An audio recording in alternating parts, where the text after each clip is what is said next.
city. Said I'm a fugitive and must be a rolling stone. But I sing it again, I say down every corner there is always one more city. Yeah. Oh, I'm on the run, the highway is my own. But a remix in the club, I said I'll give you all my loving, baby. You throw it all away and leave me dry. Trying to survive on my own. Say why, oh why you do the things you do. this shallow boy Prince for me up. Say Oh, na na na na. Don't forget to ring me, girl. oh na na na na. Oh, na na na na. You are going far away. Baby, baby, remember me when you walk away. 'Cause I'll be waiting for your call. When waiting for your call. I said, oh, na na na na na na na. Oh na na. Yeah.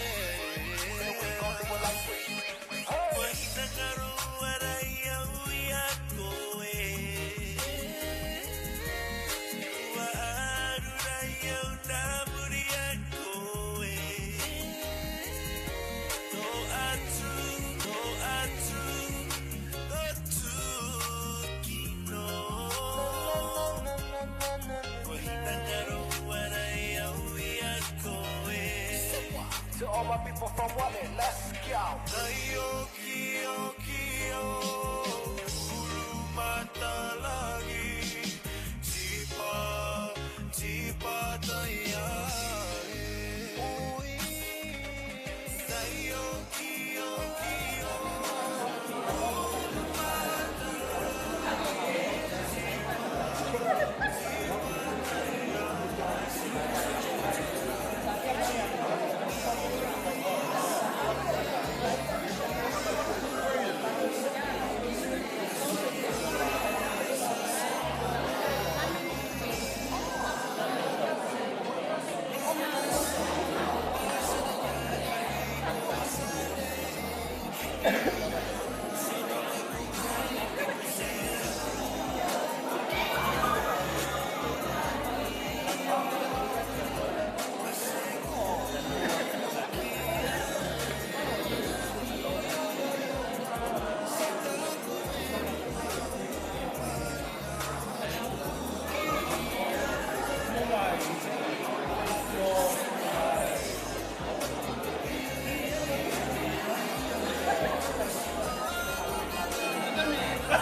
Oke, aku tahu. Ayo.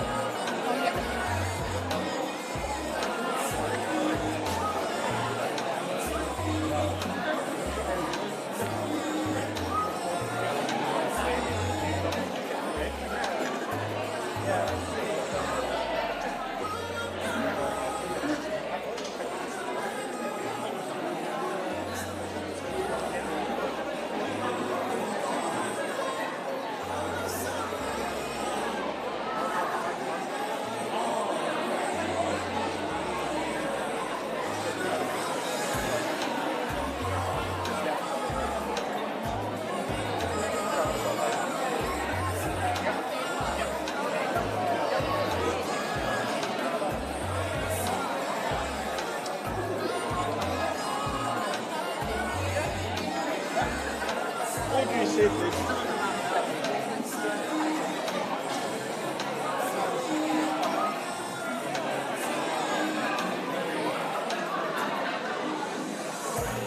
So you might just need to get them up standing or something.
Whakamonu me whakatulau ke matua he langi ko mai ke dautulu ke liu ke whakalataha mai ke he lalo whakamalu nei. Whakalawhalahi atu ke he hadautulu to matakainanga ke he mangaho pale la whiawhinai. Before we make an official start, if I can ask everyone please to shuffle forward, if you can come forward, and we would like to see everyone be seated before we start whakawelahi.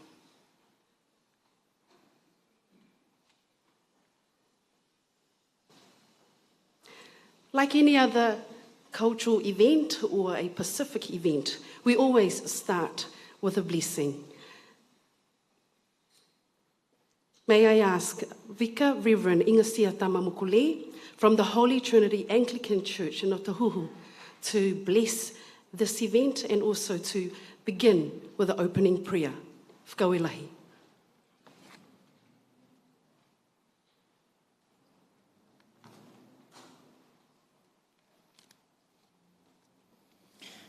I was told recently we're doing what we do best is to acknowledge our Heavenly Father for the grace that He has given us. And there's a saying goes, put God first and everything else will be history. I don't know, you can interpret that one in your own way. Because I know behind God, we have to work hard for it. So on that note, tuki mohu, tuki mohu, tuki mohu, mohu, mohu.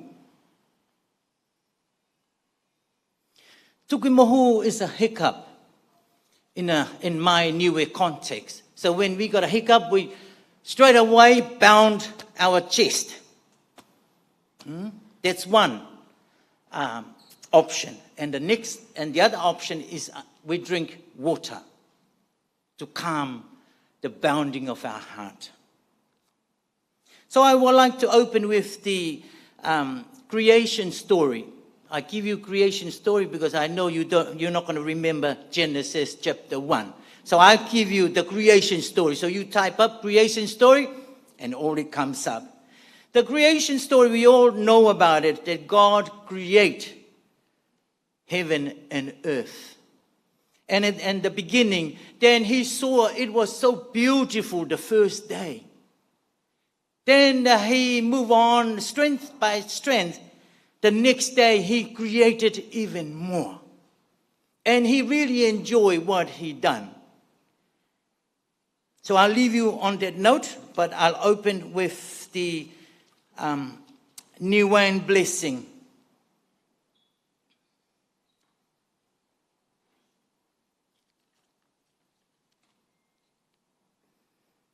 Kia mui totoro.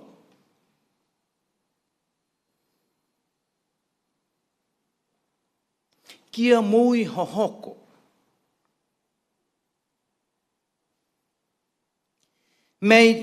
Which means, may it strive satisfactory.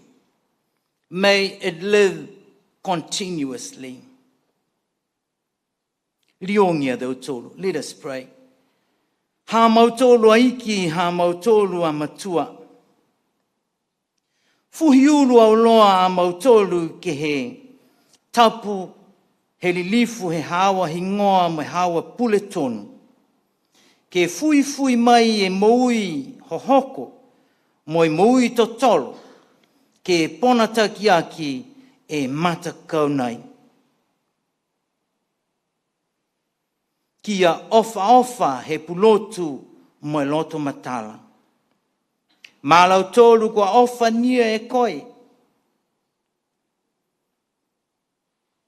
Ke mua e uhi, he potaanga he mui.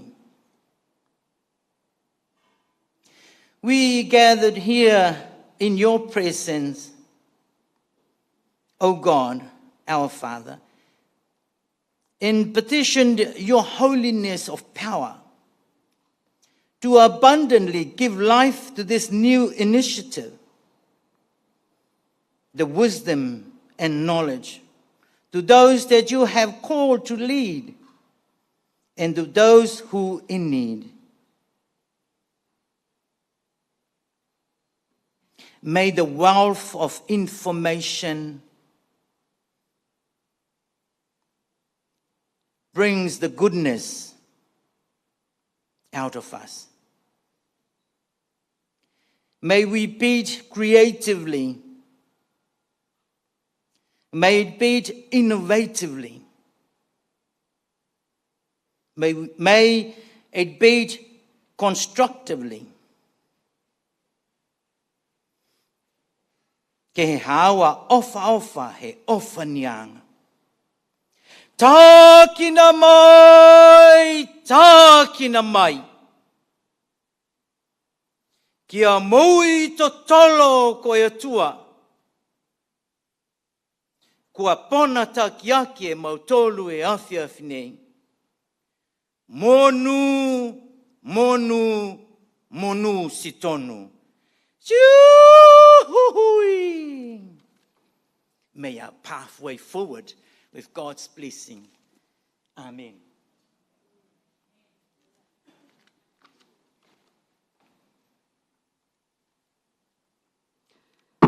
Whakawelahi o i tulutulo, ngā mihi, and thank you, Reverend Inga Siatama Mokole from Holy Trinity Anglican Church in Otahuhu.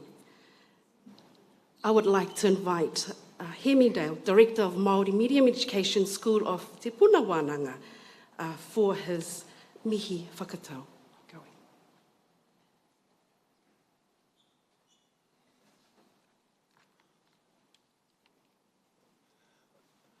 Korohi pō, korohi ao. Korongo i tūre ki te matahau o tū te wini, tū te wana, tū i hakaputaina ki te whai ao ki te ao mārama ti he mauri ora. E tau nei ki rungi a tātou katoa te wairu o ngā tūpuna, nā rātau i whakatakato te ara hei hiko inga mā tātou ngā uri. Whakatōki o tātou ngā kau ki ngā tikanga e hāpai ti atu ai a tātou mahi katoa i roto i te tika, te pono, me te aroha no tētahi ki tētahi. Tūturu whakamaua kia tīna, haumi e, hui e. Kia ora tātou. Hoenora, te mihi tuatahi māku ki tō tātou rangatira ki aho e te minita nā ura tātou i whakarite i te timatanga o tā tātou nei hui. Nā hoki tā tātou arawhata ki te wāhi ngaro i whakatū. E tau iho ai ana manaakitanga ki rungi a tātou e hui nei tēnei hāro te ahiahi. Nā re mihi ana, tēnā rawa atu koe. Tuarua, kei te hui tātou ki roto i tō tātou whare me ki nei ki raro i tana tuanui, ki wainganui pū o te rohe o Ngāti Whātua, nā re tika ana kia mihia a Ngāti Whātua tangata, Ngāti Whātua iwi, ko roa nei e tūtaki nei i te ahi kāro o tēnei kāinga. Nā, e ki ana hoki te kōrero, he huihuinga tangata, he hokinga mahara, he hekenga roimata. Nā reira e tika ana kia mihia, kia tangihia, kia poropora ki tia rātau te hunga kua ngaro i wainganui a tātou, me ki nei o tātou mate huhua o te wā nei. Nā mate kei te pīkauri e koutou i tēnei wā, kia mihia, kia tangihia, kia poropora ki tia rātau katoa. Tukuna rātau kia moe tā rātau moenga roa, rātau kia rātau, āpiti hono, tātai hono, rātau te hunga wairua kia rātau, Āpiti hono, tātai hono, tātou te hunga ora kia tātou, tātou e tau nei, I raro I te tūnu o tō tātou nei whare, a tēnā koutou, a tēnā tātou katoa. Hoi no rā e mihi ana kia tātou katoa, me ki nei ngā kai whakahari o tēnei huihuinga e whakarewahi ai te pūtahi rangahau e kia nei ara. Centre for Pacific and Global Health, hoi no taku aronga ki te ingoa Māori nei, te pautoko ora a kiwa. Nā reira, Sir Colin e tikana ki a mihi atau ki a koe, nā ura tēnei kaupapa I kōkiri ki tōna mutunga, me taku ki ake te whakapātuatahi ko taku whanaunga pāpārangi, o taihu aku kōrero mōna I tēnei wā, par hoino e mihi ana ki a koe o tira tō rahi I kōkiri I tēnei kaupapa. Kāre e kumiroatia ngā kōrero, e hari te mea he nohi no te aroha ki a koutou ka hore, engari he nui ngā kaupapa I roto I tēnei huihuinga, nā reira ka poto te kakau o te paipa I tēnei wā. Sir Colin, Reverend, esteemed guests, friends, whānau, whanaunga, supporters, tātou katoa e hui nei. I just want to take this opportunity to welcome you all here at the beginning and acknowledge the honour that I've been given to do that. This is also the opportunity for me just to talk a little bit about the name Te Pautoko Ora a Kiwa, just to give some context to the name there. And so I'll start just by saying towards the end of last year, Paparangi, who's not here today, he's in America as I understand it, approached me and we both come from the same tribal group, Te Rarawa in the far north, and she kind of made me an offer I couldn't refuse. I think if I'd refused it, it could have meant excommunication from our tribe, but anyway, we won't go there. But that set in motion a discussion with Sir Colin and the team there in terms of getting some sense around what the work of this research centre is focused on, and so generated some names as a result, and ultimately Sir Colin and the team decided on the name we see all around us here today, Te Pautoko Ora Kiwa. And so just to let you know, the word pautoko means to leader or to lead, and so in the phrase Pautoko Ora, we're talking about the focus on leadership in regard to health, vitality and well-being, given Ora sort of encompasses all of those things.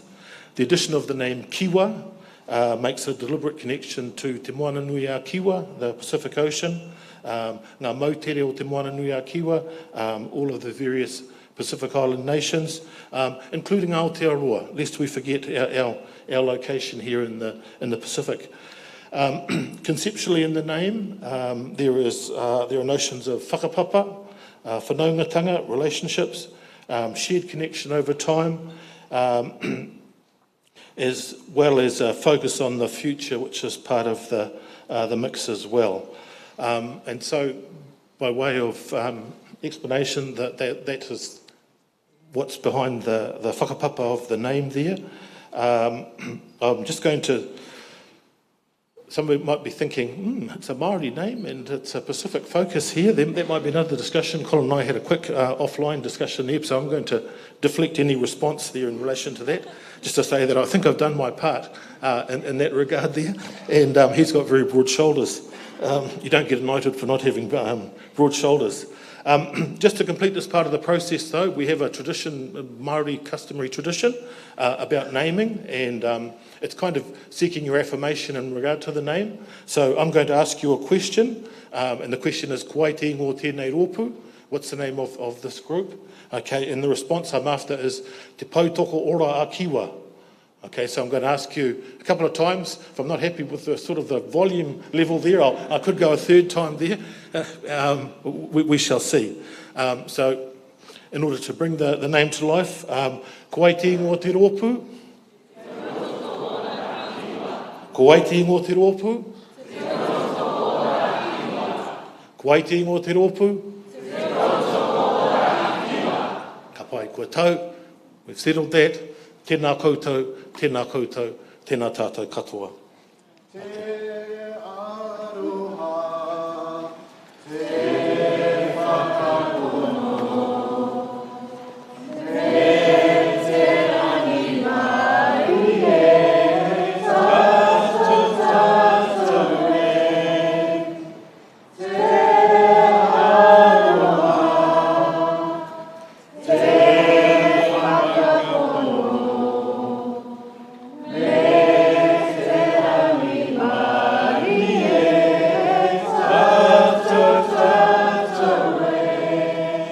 Kia ora no la tātou katoa.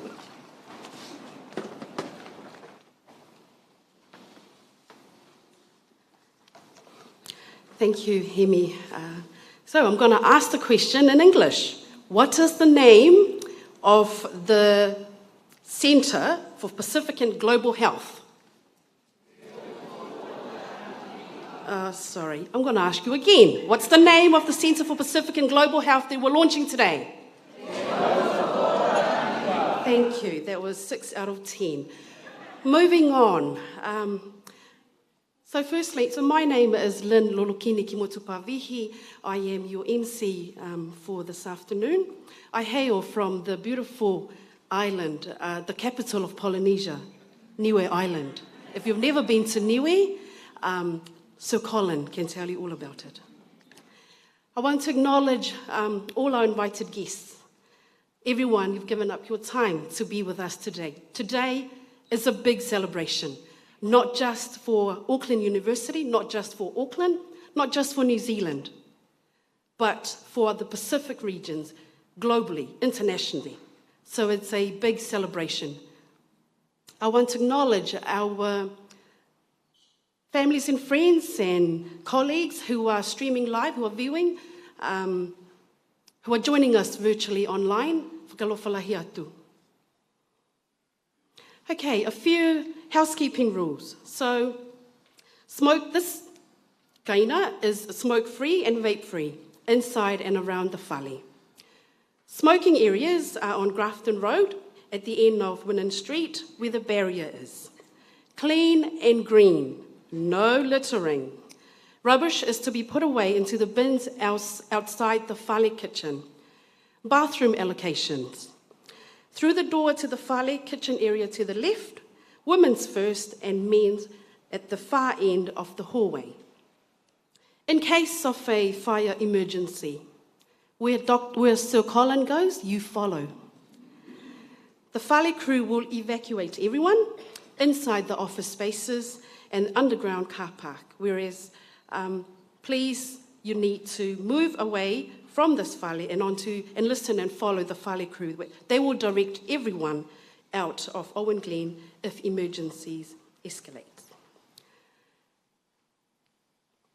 Now I'm going to introduce Sir Colin Tukuitonga, a proud fuata tangata toa Niue born, New Zealand doctor and public health academic, public policy expert and advocate for reducing health inequities of Māori and Pasifika people.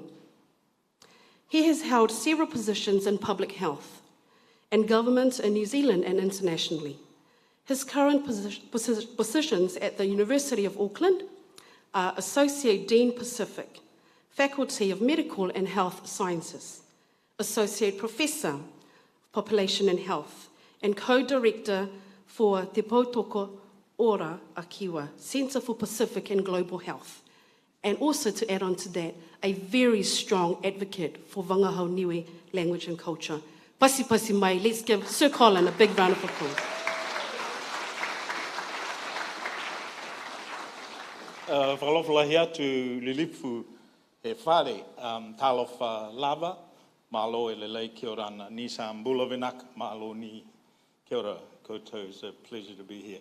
Inga whakalofalahi atu, whakaue e leongi he whangi e whono tōtoro, mo e whakalilifu e whakapotoanga he awhiawhi, whakalofalahi atu. Hemi, wonderful, thank you for that explanation, and of course for gifting us with the name.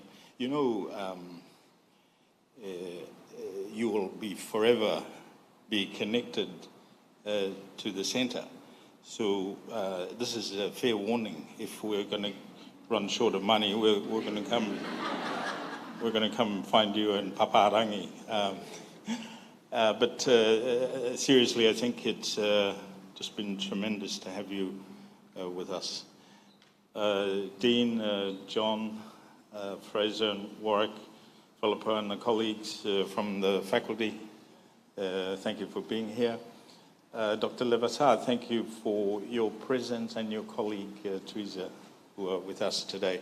The Deputy Prime Minister and others are on a tiki tour around the Pacific, so I said to Levasar that we draw the short straw. We're here. Well, they're in, I think today they're in Suva, they were in the Solomon Islands and en route to Tonga.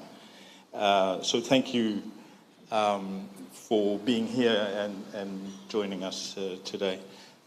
Ladies and gentlemen, all of you here, we really appreciate your time.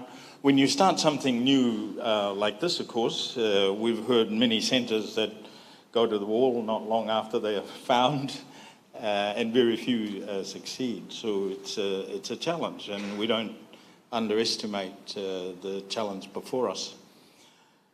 But more importantly, of course, the figures and the statistics behind that. And I'd like to think that this is our small effort, our meaning faculty, towards better understanding the challenges that we have. Not to describe, yet again, more problems, but to work with various communities to try and find some solutions. I think it's unacceptable, the inequities that we see in our country, not just for Pasifika people, but for Māori as well. I think it's terrible, actually. We have all the resources, we have all the knowledge, and yet disappointing. The other thing I should say, of course, is that this is not just for Pasifika people in Aotearoa, New Zealand, but cousins, whānau, who remain in the islands. And you'll hear more later on this afternoon about some of the projects that we've undertaken. So it's really just a short acknowledgement from me to all of you for making the time to join us. If you hear not good things, don't spread it. Talk to us, ask us.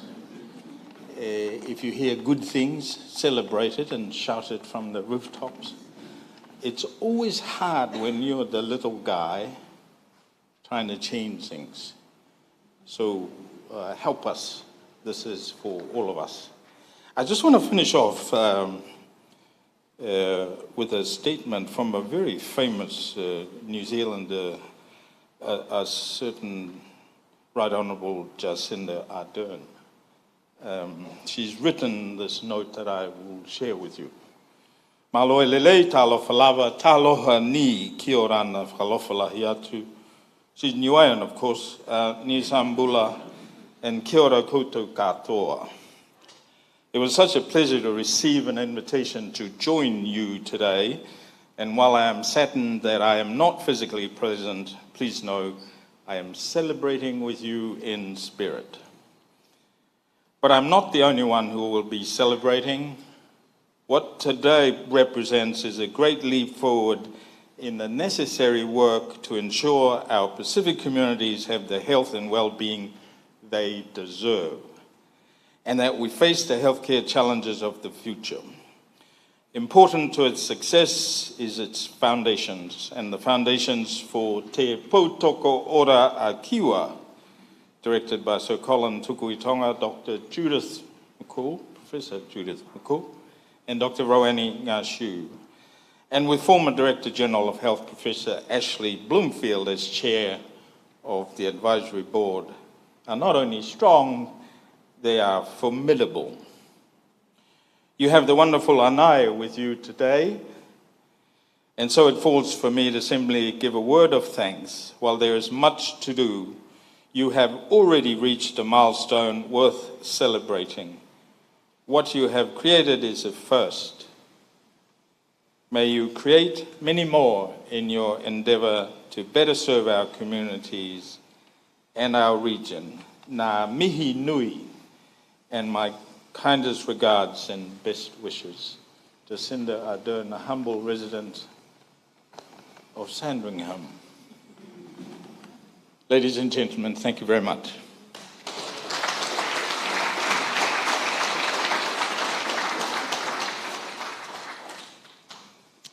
Oe tulo, Lilifu Sir Colin Tukuitonga. I have the honour in inviting Dr. Anai Neru Levasa, Member of Parliament, as our next guest speaker. Dr. Anai Neru Levasa is a passionate, hardworking advocate and has served as the inaugural Member of Parliament for Takanini. He has lived in South Auckland for over 30 years. He is married and has 2 young children. After surviving metastatic bone cancer, Dr. Anai was inspired to train as a specialist GP to provide support to his community. He graduated from the University of Auckland Medical School and became a fellow of the Royal New Zealand College of GPs.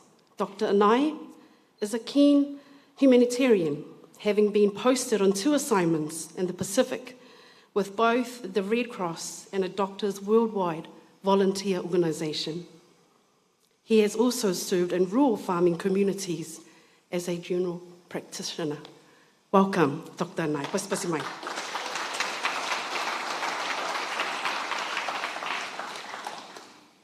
Kia ora koutou katoa, malo lelei, kia ora ana, malo ni, pulawanaka, whakalowhalai atu, whakatalofa atu, Māori, a malo lava suifu maua malelangi a mama, whaftailo sunga le whawhia ngainga, Reverend Inga, sia tama mo kole, whaftai mo le whapa ia ina o tātou fufuanga le nei aso, mo moana si ia le vi inga le atua o na taunu umanuia le nei wha moi moi.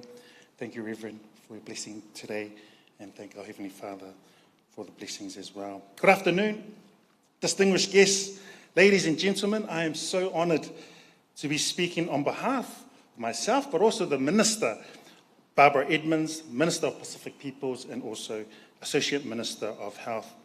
She's given me this great privilege, delegated me this privilege to attend and launch the Pautoko Ora Akiwa, University of Auckland Research Centre for Pacific and Global Health on her behalf. I would like to start by thanking the directors of Te Pautoko Ora Akiwa, Associate Professor Sir Colin Tukuitonga, Dr. Judith McCool, Dr. Rani Shiu, for the opportunity to celebrate this launch with you today. I would also like to acknowledge the work that Dr. Sir Ashley Bloomfield, who unfortunately cannot be here, his work has been an integral part of this centre as the governing council. I'd also like to acknowledge other representatives that are here as well. I see my colleague Teresa Ngobi, MP for Otaki. She's always waving the flag for Otaki. Thank you, sis, for being here. Also, the many other doctors that I grew up with before I was a medical professional myself, Dr. Debbie Ryan, Dr. Tamalai Sau Suali, Dr. Aniva Lawrence, my GP colleague as well. The faculty that are here as well, thank you. Haven't seen you in a long time. I'm the class of 2008. I was probably the naughty one right at the back. But hey, we've made our parts, and it's great to be here. I often get teased by my medical colleagues. What are you doing moonlighting as a politician? We need you down on the ground, doing the mahi. I still practice as a GP when I can. I try to squeeze in clinical time. But I'm so proud to be representing Takanini in South Auckland and advocating on Pacific issues as well. I want to acknowledge the name Te Pōtoka Ora Kiwa gifted by the directors, and I acknowledge Hemi, Dale, for your work. And I just want to reiterate the name because there is always a meaning in the name, whether biblically, I know us Pacific were named a certain name because it has a huge weightiness of it. So I just want to again acknowledge that the word Pōtoka means leader. At the Ora indicates focus on leadership around health, vitality, and well-being. The addition of Kiwa, making a connection to Te Moana Nui a Kiwa, our Pacific Ocean. So again, the concept of legacy, whanongatanga, as you've mentioned, Dale. The shared connection and whakapapa with ngā mautere o Te Moana Kiwa, including as well Aotearoa, New Zealand. So thank you, Hemi, for gifting that name. It's great to be back in Fale Pacifica, but also on university grounds as a former student of Auckland Medical School, now a Pacific Health advocate and a member of the global health community. It is a pleasure to be here. There's lots of good memories, lots of not so good memories in terms of all the exams we had to face, but the good memories for me is that not only did it launch my medical career, but in this fale in which we all sit in is where it also launched my marriage as well. So I got married here. This fale was opened, I think, in 2004. I was the second wedding here back then as well. So I'm still married, so this place represents relationships, commitment.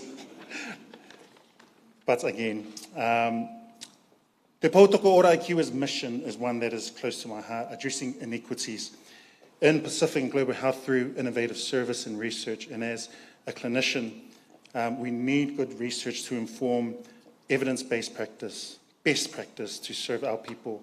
And it is inspiring to hear the story's inception from Sir Colin, Dale, and the work behind the scenes, the importance of building pathways for leaders to strengthen the health, vitality, and well-being of all our communities.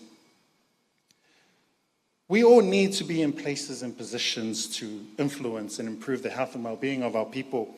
Equitable outcomes by having equitable representation across the board.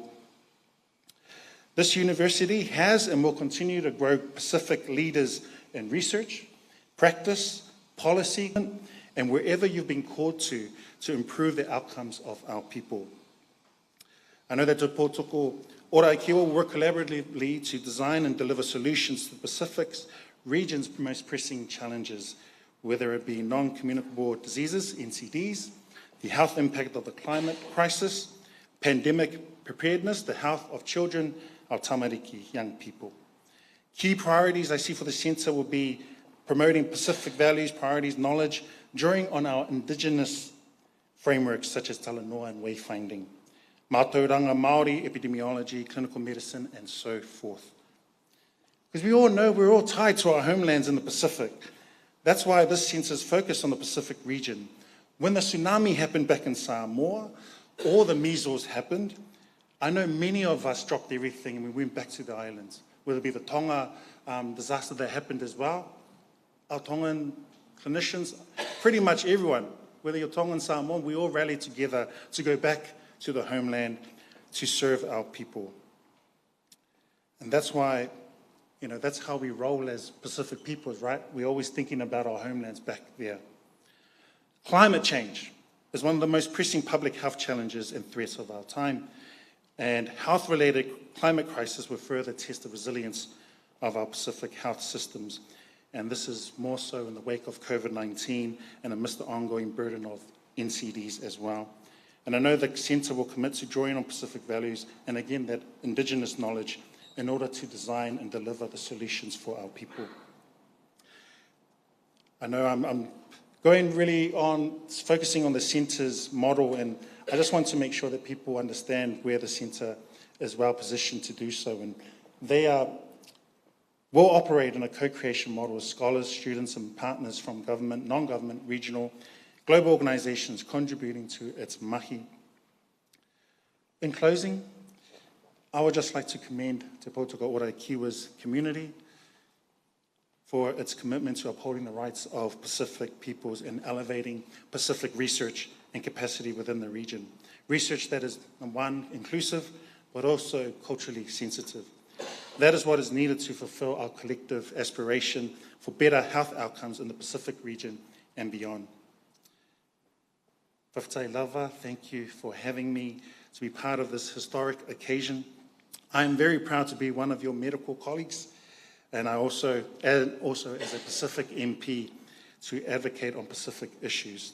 I wish the centre every success in its future endeavours and look forward to following Te Pautoko Ora Ikiwa's growth and its members' innovation and collaborative ways of working. I guess this is where I say I hereby, and also on behalf of the Minister Barbara Edmonds, declare the centre open. So I fō mai e manuia.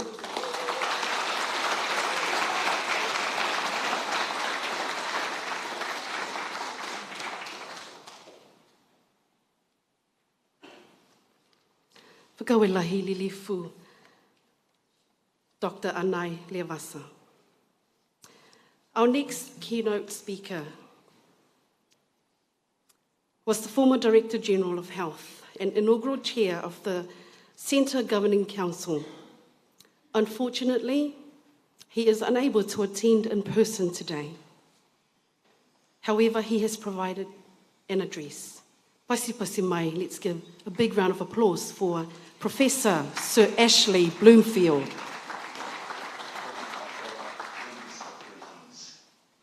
I'm thrilled to be able to be with you remotely at the launch of Te Pūtoko Kiwa. I'm very sorry I can't be here in person. I'm across the other side of the world today, working on the international health regulations at the WHO in Geneva. And one of the things about that is it's wonderful to see countries coming together to act in solidarity and to think about how we can protect populations globally better.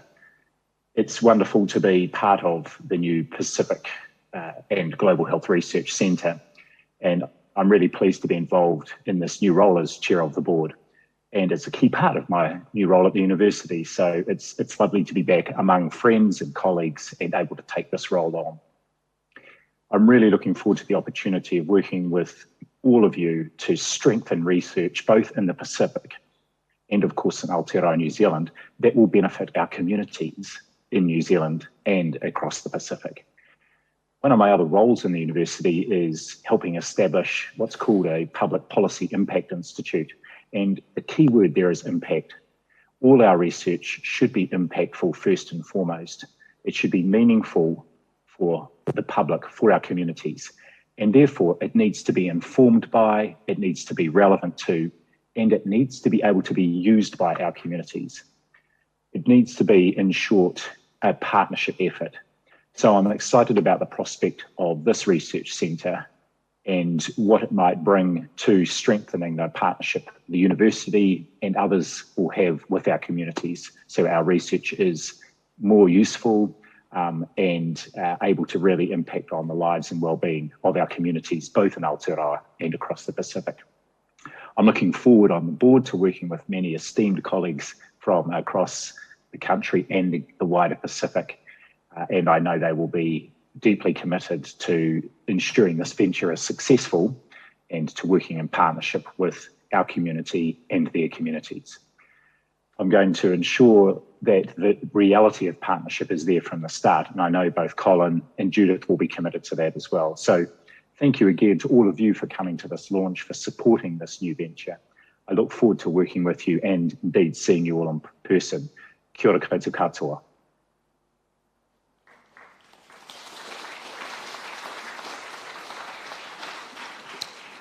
Whakawelahi lilifu, Professor Sir Ashley Bloomfield. Okay, so we're going to have a little short break. 2 minutes, 2 minutes, 1 minute 59 seconds. While we've got two beautiful ladies who will be giving us a short dance entertainment performance. So this little short break, if I can ask for you to talk to someone next to you or get up and go and get yourself a cup of tea or go for a little toilet break. Yeah, so if you can do that, I'm counting 158. So for those people who wants to know something funny, I'll tell you a little joke. In Niue at the moment, there are only 2 types of 4-legged animals. Who knows what those 2 types of 4-legged animals are that are currently in the island of Niue? Anyone? Yeah. Dogs. And the other one?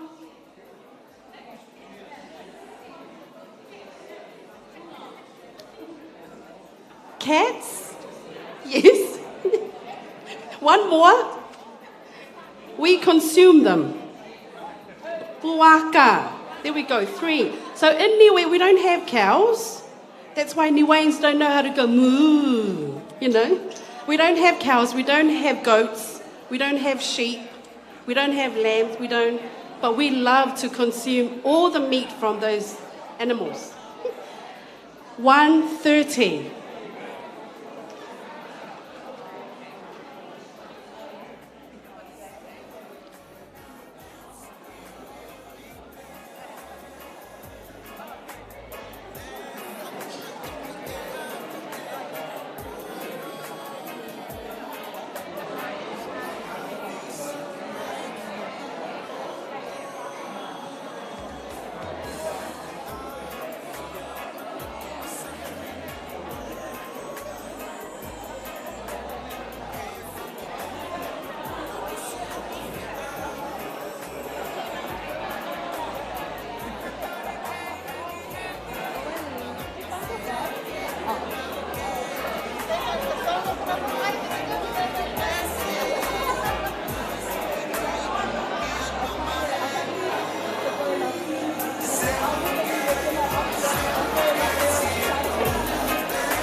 everyone is seated.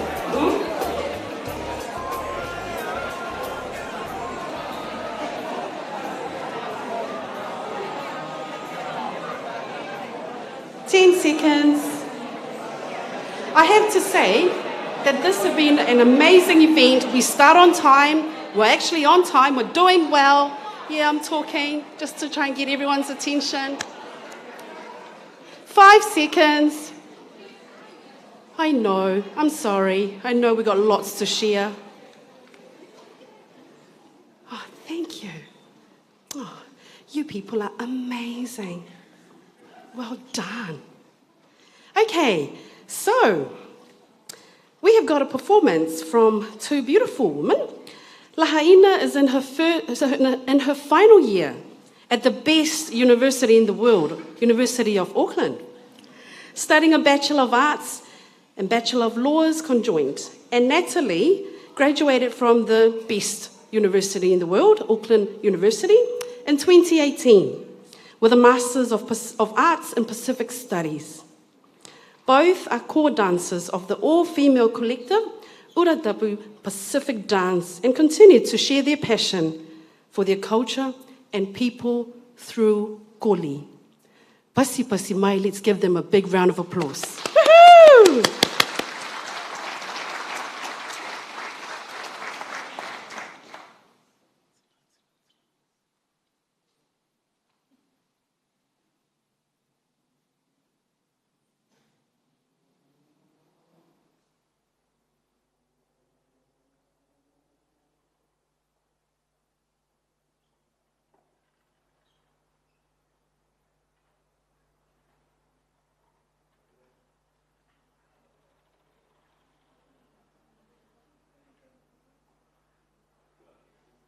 Mua, sorry. Pa. Mua, mua, ia, mua, oh. Sorry.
tai pole momila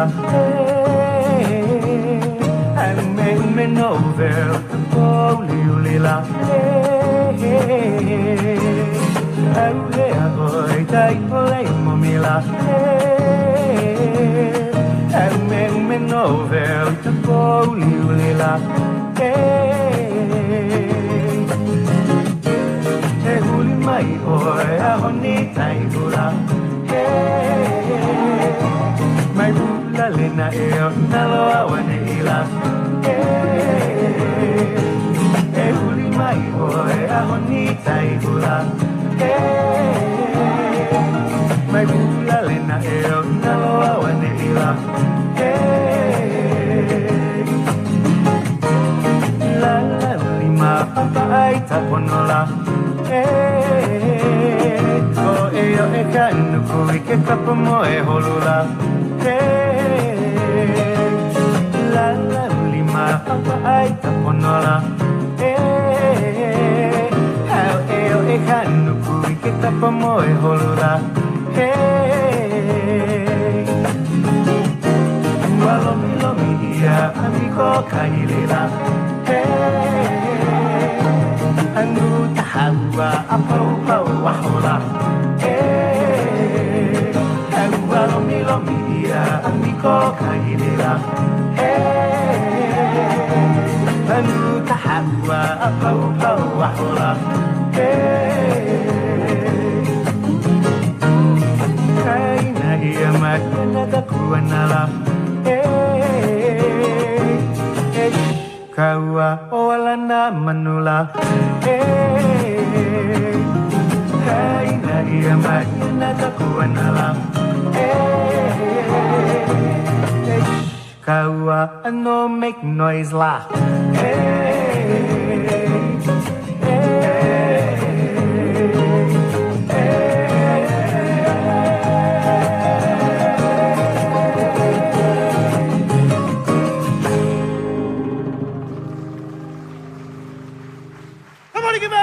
Sava!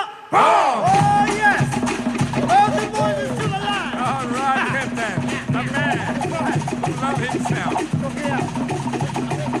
Piantero. Over.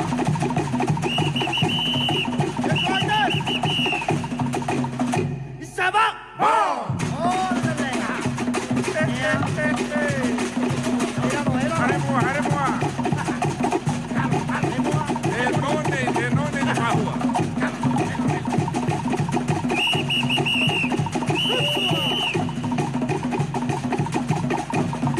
Sava! Bon! Oh, the leg!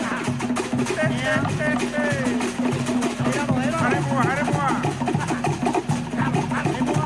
El nonne de Mahua.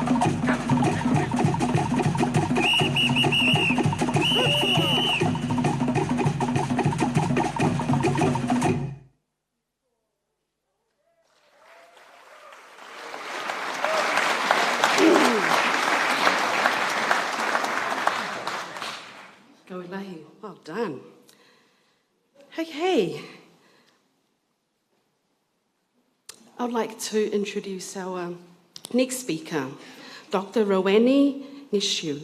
She's the coordinator, co-director, my apologies, with Te Pautuku Ora, a Kiwa, and a senior research fellow at the University of Auckland.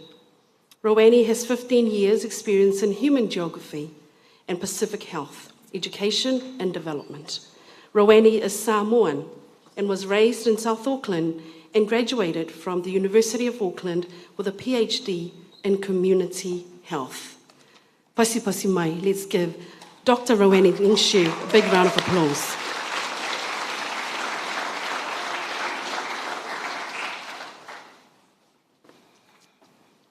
Malo lava soifua manuia, malangi ma.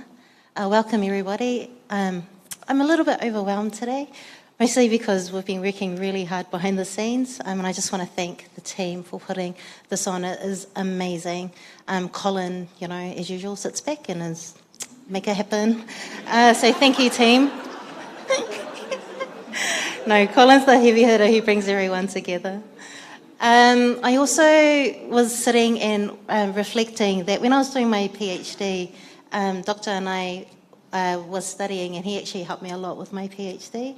And it's amazing that 2 Samoan kids from South Auckland turning up on stage and launching this inaugural Centre for Pacific and Global Health, Te Toko Ora Kiwa. So I thought I just might indulge everybody a little minute while I mused about that. But I guess for us, and as Sue Colin had mentioned, lots of centres launch and then they kind of go bust. But for us, we've been actually working really hard for the last 18 months, or since I got here in July 2021. But this is a brainchild that was of Sue Collins, but also of Associate Professor Judith McCall. They just brought on a third wheel, me, to kind of help to rally the troops together, I guess bring the young ones together. So as our first year, these are kind of our research and innovation areas that we're currently working on. So shortly you'll hear, I guess, a snapshot from some of our partners that we're working with in order to bring Pacific solutions to Pacific problems. Things in order to help us to rise to meet the challenges that our society is facing, to amplify the solutions that are within us, to help not only our Pacific region, but also the world. So we've shown as Pacific people that we can be leaders in climate change. We can do that in health too. These are also all our partners that we're working with and our funders. So we've got a few global projects working with the Atlantic Countdown and CAP 2030. So CAP 2030 is Children in All Policies by 2030, and we're looking at building resilience for young people. So resilience is something that is thrown around a lot, but from a Pacific perspective, we don't know. But what we've argued for a long time is that our Pacific young people are resilient. They've had to be. So what can we learn from them to share with other young people across the world? I'm not going to do a lot of talking, but I guess my main point to wrap up is that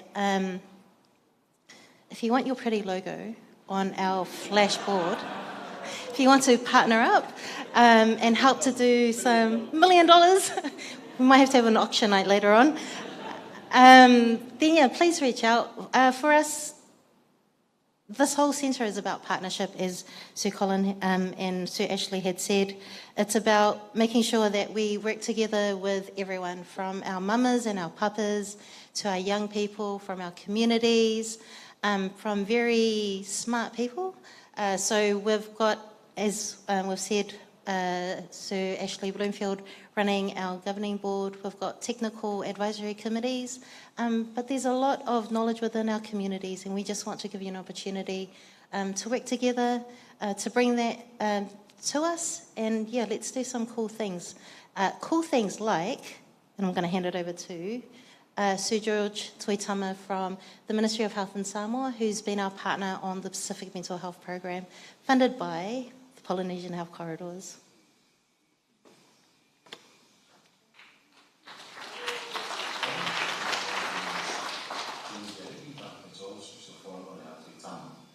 I'm currently looking after the mental health services here.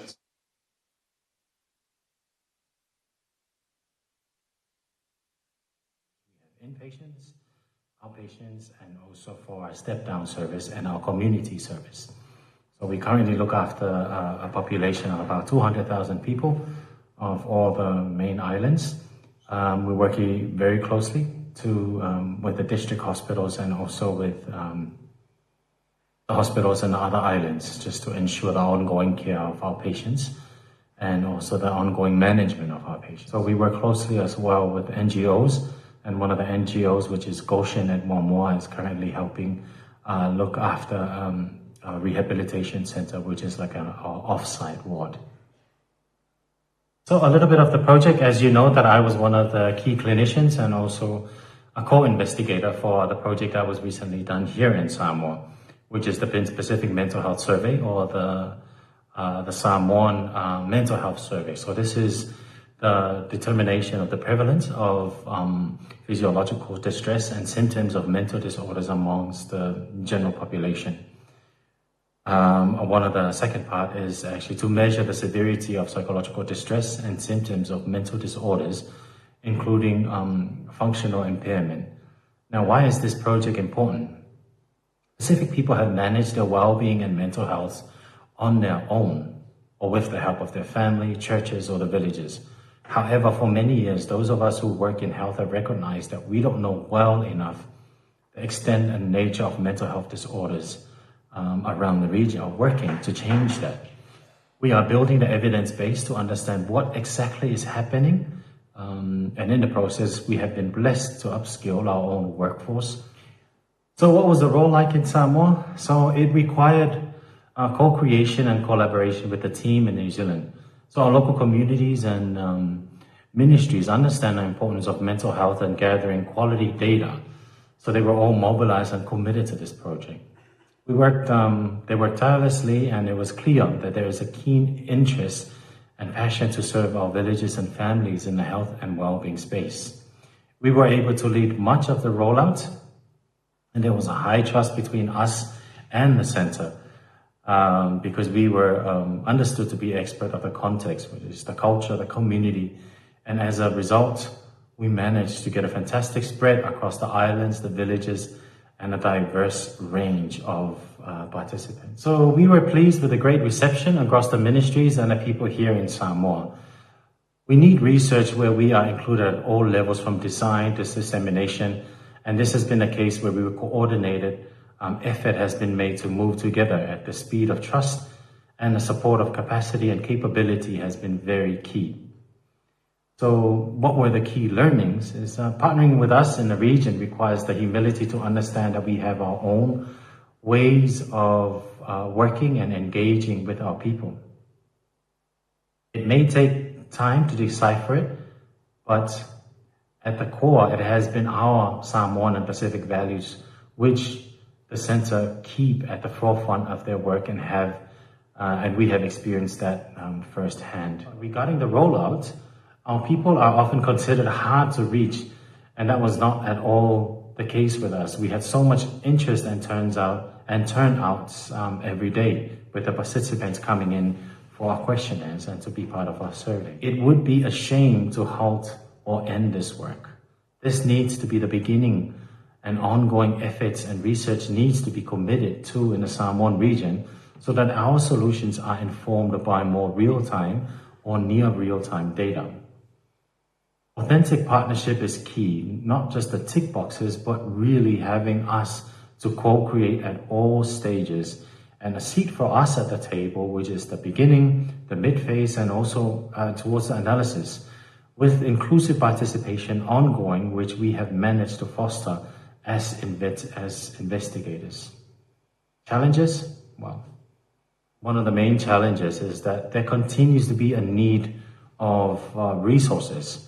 And it's not just human resource, financial resource, knowledge-based resources like the expertise, and especially relationships and the coordination and support from our partners with expertise in this area of research and also on mental health. But however, this is a great start. So once the data is finalized, and then what? Well, we need to advocate, increase investment, start building mental health services in Samoa, and continue to gather research and evidence to ensure better quality of healthcare to address the mental health needs across all the generations. When we carried out the research, it was such a heartfelt experience in going out and building the relationship with the patients. Although we were there to get the questionnaire, I always had this comment about mental health, and that when you're dealing with people with mental illnesses and mental health issues, you don't just deal with the mental health issue. You don't just deal with the issue, the illness. You have to help the person. Not like other areas of the hospital in which you come in, you have a cut in your hand, you've got the flu, you've got the runny nose, and you deal with just that illness. With mental health and psychiatric work, you need not just to deal and focus your energy and your help towards that illness. You have to understand the person. You can never deal with a mental health issue without understanding the person and looking at the person overall. So what encapsulates a person's overall well-being is not just their physical health, it's their mental health, their spiritual health, their social health. All these things need to be taken into consideration.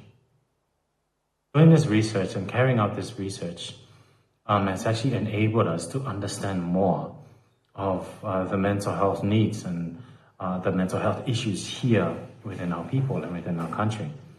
And in saying that, it's just a reminder for us that we actually need to do more of this. A lot of what we're learning of is researchers from other countries, is the experience from other places and other areas. But we don't have any at all published evidence of the experiences that we have with our own people. And I keep saying this as well, that when it comes to mental health, everyone is unique, everyone is different, and we can't have an overall view of things when we're trying to help people. We have to make sure we contextualize, we have to make sure we personalize our services, and it needs to change as the time changes as well. So in saying this, it was a very emotional start for us, from the launch, during the research, and even now that it's all done, that we felt like, I do feel like I have achieved something, and we have achieved another step forward into actually improving our service. And we look forward to partnering up more. We look forward to actually building more of these relationships and doing more of these researches, because we know for a fact that it does help, and it will make our work a little bit easier as well. In saying that, we thank you so much for our centre in New Zealand, for everyone that has helped us through, and all our partners in New Zealand for sponsoring, for assisting us, supervising us, and also supporting us in every step of the way. It was a big learning curve, not just for me, but also for my staff, and especially now for the participants. So it's building that knowledge, that awareness, and we're so thankful to have been given this opportunity. In saying that, thank you so much. God bless, and we look forward to connecting with you more. So far, so far.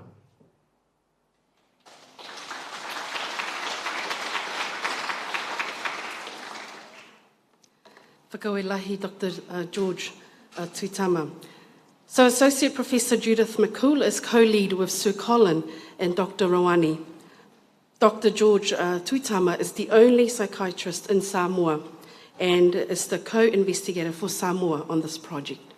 Our next two presenters, Seini Jensen, the Director of Performance and Evaluation at Pacifica Futures, and Sam Pilisi, Program Delivery Manager for the Knowledge Hub and Pacific Wayfinders. Pasi mai, and let's give them a big round of applause. Go ahead.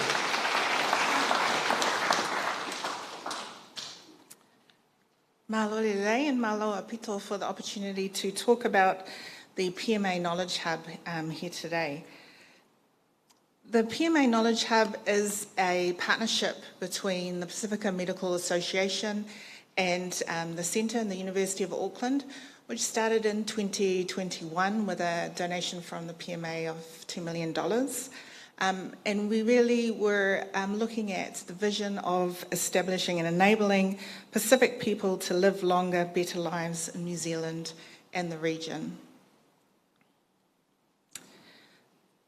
The way in which we want to do that and are setting out to achieve that vision is through four different goals. Firstly, to really build the research capacity and capability of Pacific researchers through developing a cohort of Pacific doctoral, masters and summer studentships, and supporting those through scholarships.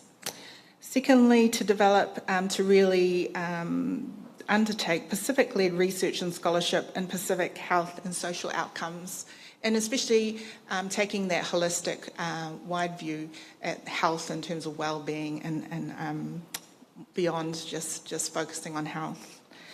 Thirdly, there's a real emphasis in looking at workforce best practice for practitioners, and we've got an exciting development of a university-accredited micro-credential based on the Pacific Whānau Ora model of care, which is coming out in semester 2, and Sam will be talking more about that. And then fourthly, it's around really the partnership with the centre and really developing a centre of excellence to deliver research excellence for Pacific health and social outcomes in New Zealand and the Pacific region. The way in which we're going to do those, we're focusing on 3 kind of main pillars, and Sam will really speak to that and the work that we've done over the last year or so in that area. Ko whalawhali atu kim tolosi. Thank you, Saini, for sharing, giving us some background information about the partnership that we have, the Centre and PMA. Moving on, unpacking some of the progress made thus far according to our 3 pillars is as follows. So we're really grateful through our biostatistician, Dr. John Sluter, to be working alongside the Manalangi project, acknowledge some of the team here, so grateful for the opportunity to collaborate and do some great work with our Pacific Rainbow communities. Secondly, I'd just like to spotlight some of the opportunities and what we need to do to provide access for more publications for Pacific researchers, Pacific postgraduate students, for us to tell our stories. One is the Pacific Health Dialogue, and then secondly is a new acquisition of the PMA group, which is the New Zealand Medical Journal. And so what we need to do, which has been elaborated prior to us speaking, is that we need to tell our stories. We need to have that underpinned by our worldviews. We also need to have that accessible to our communities. We need to have that gone through research. These need to be open access, and we need to make sure that our communities know about this research. Secondly, which was alluded to by Saini, we're very grateful and honoured to formally announce today our first 2 doctoral scholarships, of which one is here in person and the other person, I believe, is doing field research in Wellington. So I'd like to formally acknowledge Jess Hutchings, who's in Wellington, and then for Pio, who's here in the audience. Can we give them both a round of applause?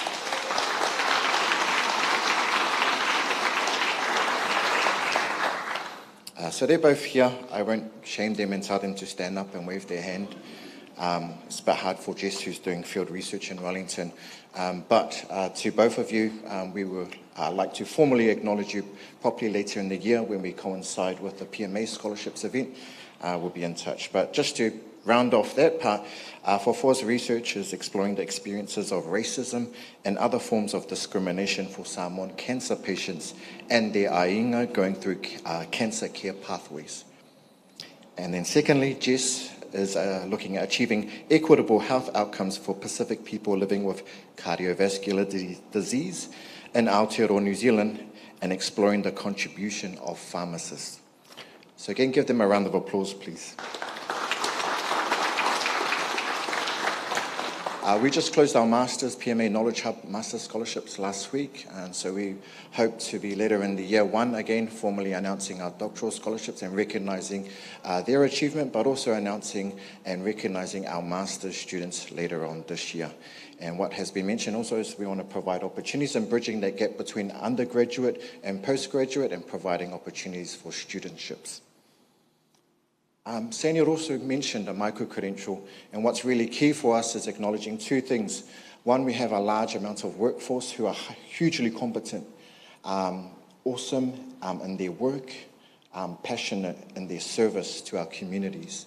A large amount of that social and health service community or workforce is largely low to no qualifications, but we want to recognise that. We want to take a strengths-based approach to acknowledging the awesome work that they do in terms of providing care and advocacy for our Pacific communities. This micro-credential is industry underpinned and backed by industry, and we're really lucky to collaborate with Pacifica Futures on this, and we're looking to deliver this for the first time, which is an innovative project for us to deliver that in semester 2. It is titled Improving Wellbeing Outcomes for Pacific Families. And I think we all can acknowledge that the gateway to wellbeing is through the family, that underpins our identity, underpins our wellbeing, is our connection and our strength in our families. And so we're really grateful for Pacifica Futures for providing the content and the collaboration around that. And we really want to, one, promote the idea of increasing access to higher education for a large amounts of our Pacific workforce. Secondly, in terms of service delivery, is we need to acknowledge that there is a large amount of non-Pacific health workforce colleagues that could learn a bit more about our families, understand our worldviews, understand the way in which we do things. And so by sharing information, sharing worldviews, is that we hope to improve the health service delivery of our non-Pacific colleagues out in various workforces. So if you'd like to sign up, come and see me afterwards. Colin might give you a little special for semester 2. And just moving on, in the last pillar for the PMA Knowledge Hub is looking around how we can promote impact, how we can share our stories in wide spaces, be it at events, be it in terms of media spaces, be it online, be it through various news stories. And so those are some of the things that the Knowledge Hub has been a part of, particularly so last year. The directors of the PMA group were inducted in terms of to the Sir George Fold Society last year. I'd just like to wrap up is that we're really grateful for the opportunity that we can collaborate. PMA Group, Pacifica Futures, have an extensive reach into our communities, up and down the country, out into the region, and it's important for us to push research, but it's also important for us to keep our eyes and ears on the ground. And so through this collaboration, we're really grateful for that, for the collaboration to inform what we do, and we look forward to year 2. Thank you very much.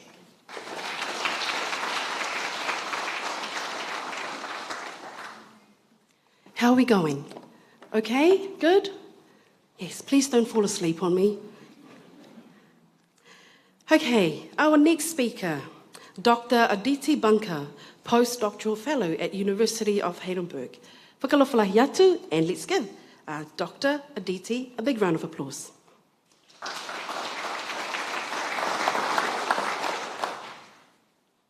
Kia ora, everyone. I'm actually a Kiwi, and I've come back to New Zealand, and very proud of my country. And so I've recently have been working together with Sir Colin and Professor Chris Bullen, Dr. Noah Bunkley, and we were able to write a grant, and we got this grant, and I'm now going to present you a synopsis of the work that we're going to be undertaking. And hopefully this project is going to be a bit of a flagship project under our new centre here. And yeah, we're really looking forward to continuing on with this work. So the theme of this work is really one of the defining issues of our time. And it's associated with some of the floods and the major cyclone events that we've just experienced here in Auckland in the last 3 months. And yep, for anyone that hasn't guessed, it's climate change. And there's also been a bit of talk about how climate change is affecting the Pacifica community. And so this is really what we're aiming to target here with this research. And of the myriad climate change effects that are ongoing, we're going to be focusing on heat in this work. So with global warming, of course, the world is getting hotter. We're experiencing more extreme events. And there's also more erratic events and a prolonging of moderate heat effects. So the question really is, how do we adapt? And through our equity lens, how can we protect the most vulnerable populations? So we really need to provide evidence to policymakers so they know which adaptation strategies to fund and to implement in their communities. So the project that I'm going to be talking to you about today is about a home cooling technology. They're called cool roofs, and we're going to be applying some of the kind of best methodologies to be able to show how these technologies affect health, environmental and economic outcomes. So we identified 4 climate hotspots around the world, and as you can see there, they're kind of really evenly distributed across the world. We've got a site in Mexico, in Africa, Burkina Faso, in India, and of course in Niue. So this really is a multi-centre analysis and study that we're undertaking in ferociously hot countries, and also where there's underlying issues with heat, such as in Niue across the population.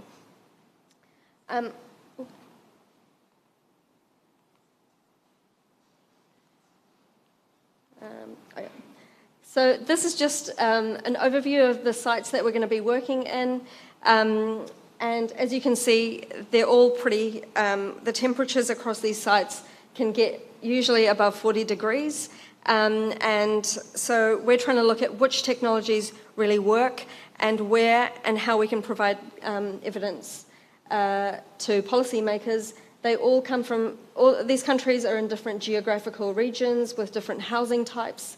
And the technology that we're hoping to apply really try and mitigate these effects. So this is,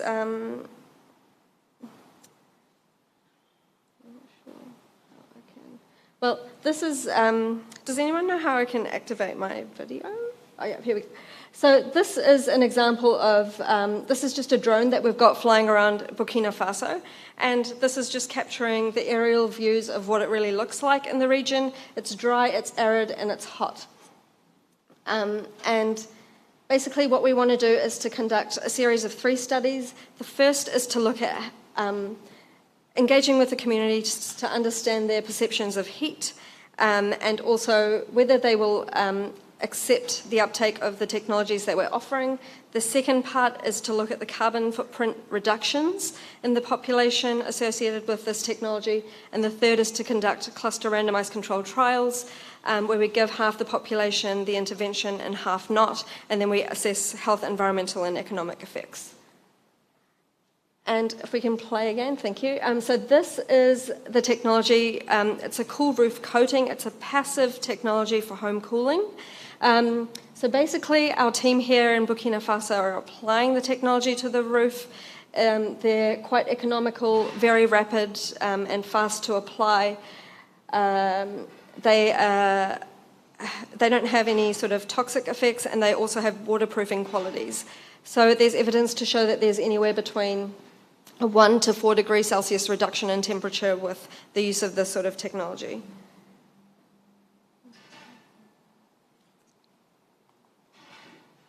And depending on the roof types and the different geographical constraints, we'll leverage these and be able to use them accordingly in the study. So here we've got mud roofs, and previously we had tin roofs. So you can see that it's quite a versatile technology, and we're able to use it across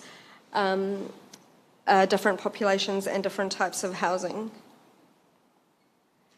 And just as soon as the application was done, we found that there was over a 10 degrees Celsius reduction just in the actual roof temperature on the surface. And this is quite promising. And now we're starting to look at how this really affects deep down into the house, how it's going to affect the temperature reductions. And then we'll be sending in our field teams and also looking at how it affects people's health and well-being. And also the carbon footprint reductions and economic outcomes. So if people sleep better under a cool roof, does it mean that they work better, that the children have fewer days off school, etc. So I'd like to take this moment to acknowledge our team here at Auckland Uni, plus all our colleagues. We're the Reflect Consortium, and we have 3 industry partners at the moment that are funding materials across the world for our studies, and we're sponsored by the Wellcome Trust. Thank you very much, and I'm looking forward to working on this project with everyone.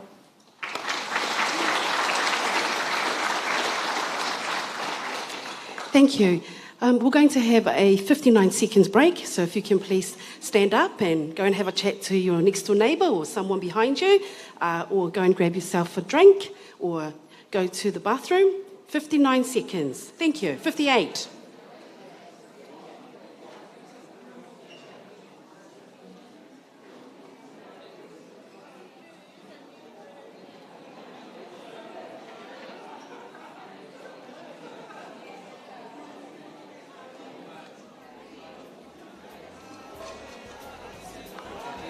just going to ditch some of this. I don't need all of this.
For you, 2 seconds.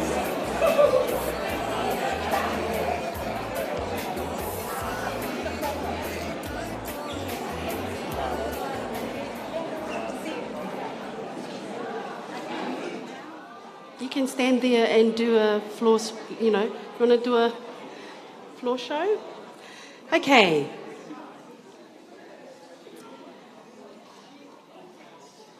So our next speaker, our next presenter is Dr. Gerard Sonda.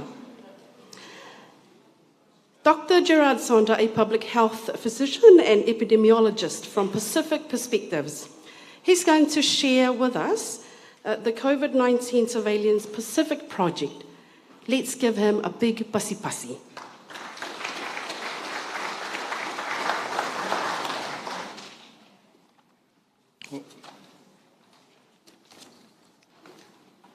much, and also thank you to the organization for inviting me to share the findings of the study we did. On the next slide, we evaluated the COVID-19 outbreak in New Zealand, the August 2021, which is a while ago, and especially with a focus on contact tracing.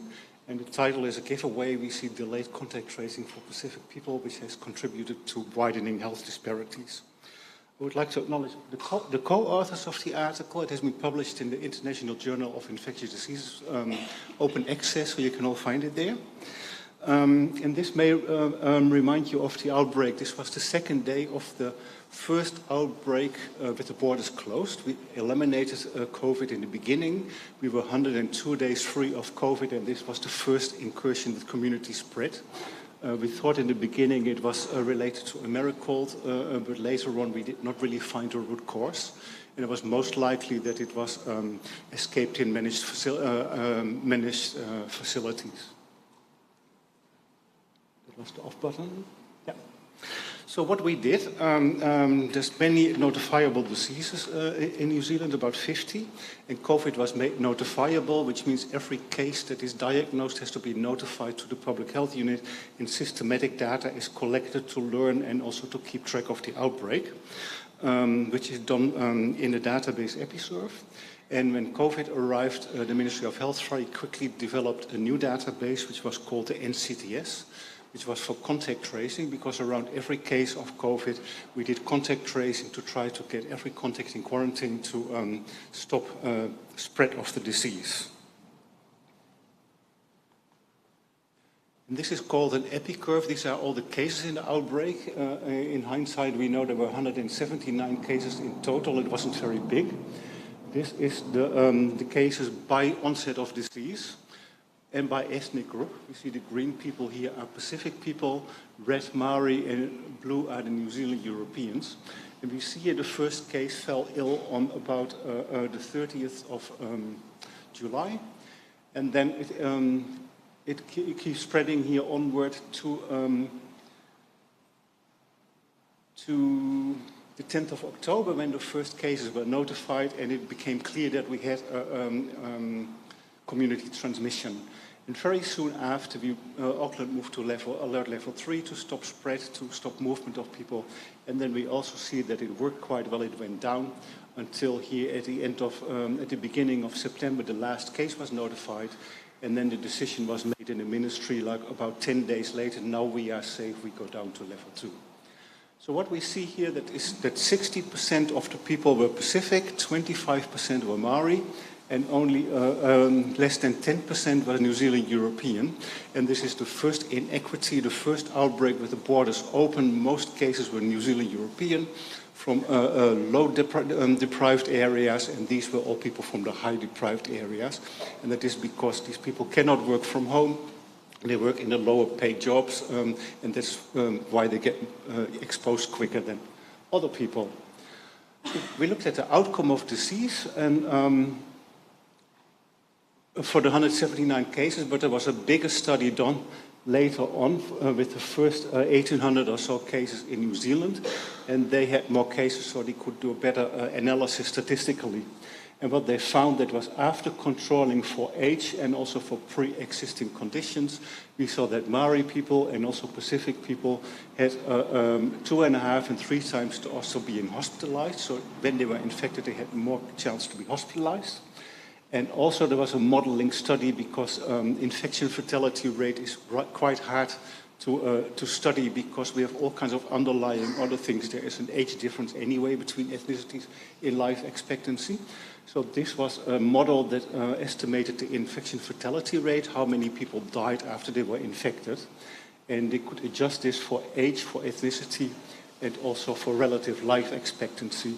And here we see it plotted by ethnicity. Maori, the red ones are Pacific here, by age group. And here we see over 40, that Maori people have the highest risk of dying when infected, and then followed by Pacific, and then by the other groups. So Maori and Pacific people had both more chance to be hospitalized and also more chance to die after they've been infected. Contact tracing became really big in the beginning. You probably remember this all from the news. Quick contact tracing was really important to stop the outbreak going. And in the beginning, Ayesha Farrell, before she was a minister, she did a rapid audit of our contact tracing.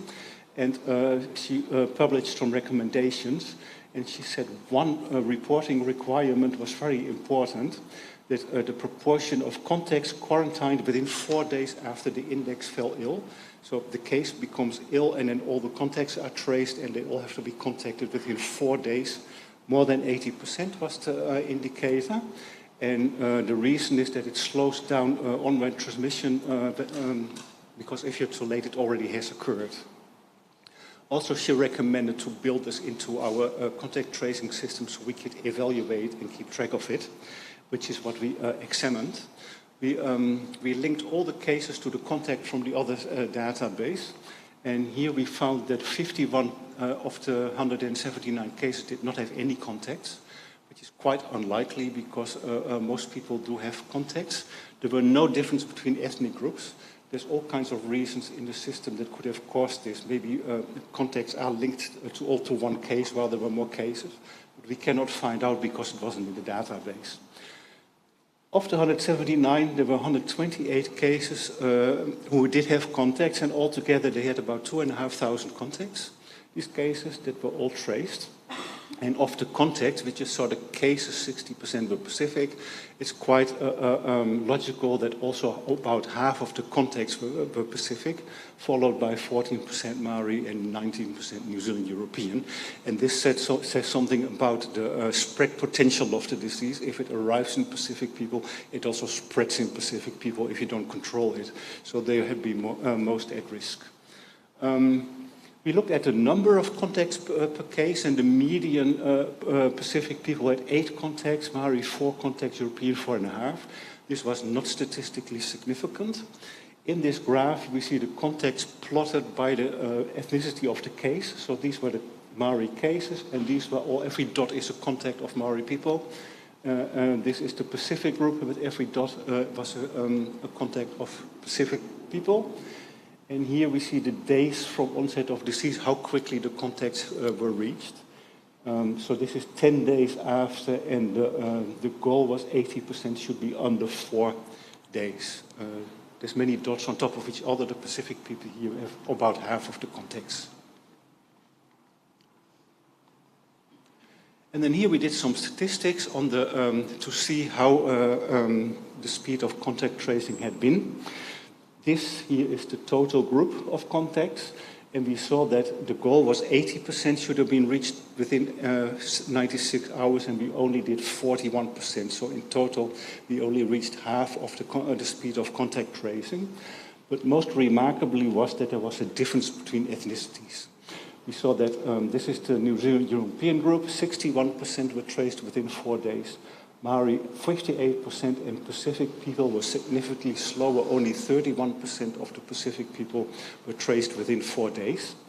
We split this up in 2 halves. This is the 4 days and, with notification in the middle because the patients fall ill and then you have to wait till they're diagnosed before they're notified.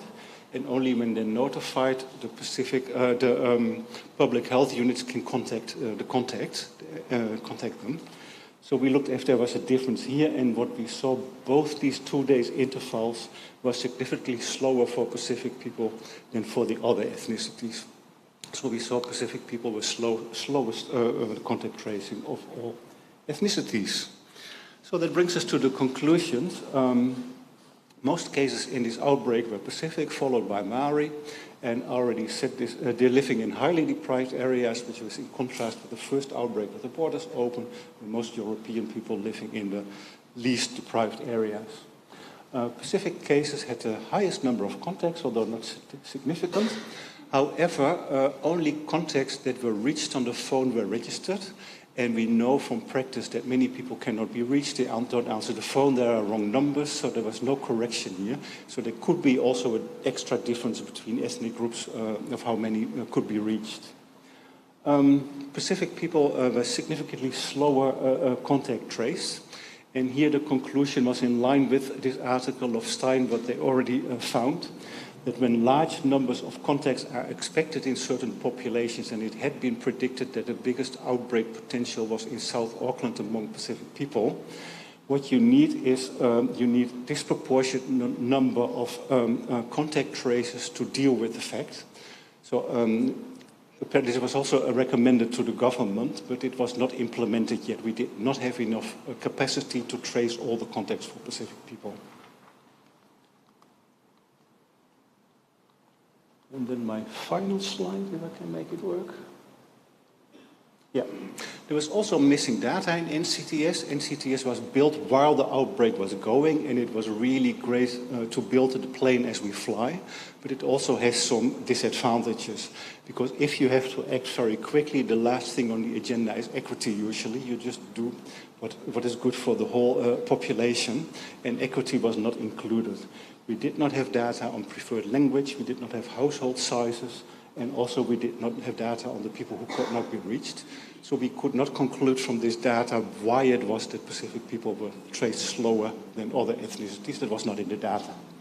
And I found in the PAITATA, the interim New Zealand health plan, a really good text. This is under attention now of the New Zealand health reforms, to implement a national consistent system of data capture, analysis and intelligence that supports the use of health intelligence and insights to ensure equity of access and outcomes from all health services across Aotearoa.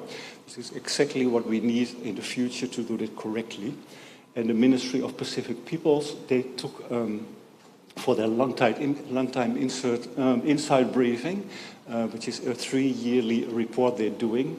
They took improving ethnic appropriate data for Pacific people collection into their long-time inside briefing. So we should collect appropriate data for Pacific people to learn from the future. And I think eventually we should prepare better for future pandemics and outbreaks, and we should include Pacific equity in the preparation plans and in the outbreak plans so it won't be forgotten the next time. That was it. Thank you very much.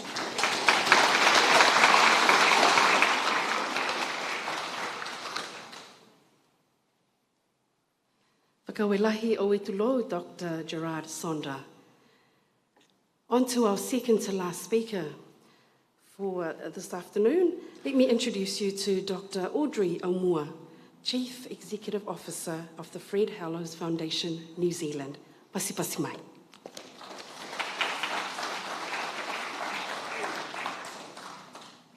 Nimbola vinaka, tālawhalava, whakalofala iatu. Afternoon, everyone.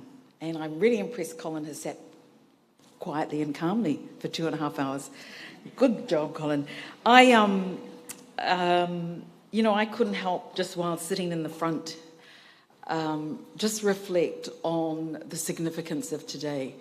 And I couldn't but think about, 35, 40 years ago when we first started out the journey of Pacific Health. Colin and Boyd both had hair, but you did, I'm sure Boyd had hair. But I think about people like Sitaliki Finau, Leo Pino Foliaki, and Se Messi Maiai, and I think about those adventuresome days when we really had to work a whole lot hard. And I think in this room there are probably a ton of Pacific PhDs, and this is no small milestone, so I really want to acknowledge you, Colin, you, Boyd, in particular. There is Judith, who spent half her career supporting Pacific graduates through this journey, and of course Rowena, all of you who have made today happen. Fantastic, and I thank all of you. I'm sure our colleagues from 35 years ago are dancing in the next world, because this is a fantastic milestone. Kia ora, Himi, thank you for your welcoming words. I work in avoidable blindness. And hello. And so we really wanted to share with you. We're incredibly proud, actually, Colin, to be in this partnership with you. It's in an area that is completely unknown in our region. It is an international project. It is a 5-year project. And it really is about exploring what really is the burden of avoidable blindness in the Pacific. There's very little data on this issue. There's very little data on the actual status of blindness in our region, and many of you will have someone in your family, whether here or in the Pacific, that has a condition around sight. And I can't think that over the next 5 to 10 years, as we, as a region and as a population of Pacific people, start to deal with some of the challenges around non-communicable diseases and diabetes, this emerging threat of diabetic retinopathy that is going to cause permanent eye damage will be challenging for us as a community. So the purpose, I'm going to talk about, why we're here, but Nimisha's really the researcher, along with Jackie Ramke from the School of Optometry and Vision here at Auckland University, is going to talk a little bit more about the methodology.